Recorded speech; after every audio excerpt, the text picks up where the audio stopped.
Hey, Safety Restore here. My name is Alex, and I want to talk about seatbelt codes.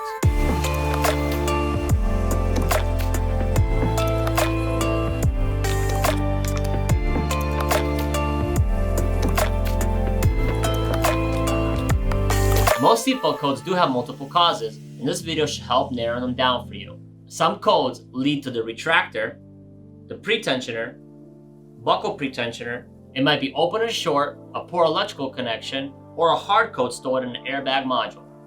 There's lots of types of seatbelts: a single stage, a dual stage, or a triple stage. Check to see which seatbelt you have. Your seatbelt could just have one plug on the retractor, like so.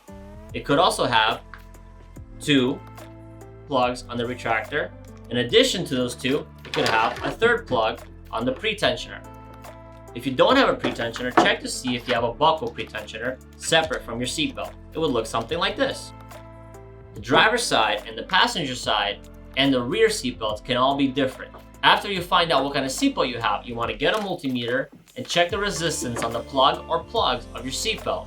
I'll have a more detailed video in the description of this video, but a healthy reading should read anywhere between 2 and 3 ohms. If it reads anything less than 2 or above 3, then it's bad, and you should send it in for repair to us. But now, if all of your seatbelts and pretensioners are good, you want to check all your wiring harness connections. Check the plug to your seatbelt connections, because they can go bad as well. Look out for broken, bent, pushed out, or corroded connector pins. If everything that I described here looks good to you, then most likely have a hard code stored in an airbag module, which we can also reset for you. That was a quick rundown about the different types of seatbelts and possible causes for codes in your car. Leave a comment about anything else you would like to know seatbelt related or airbag module related.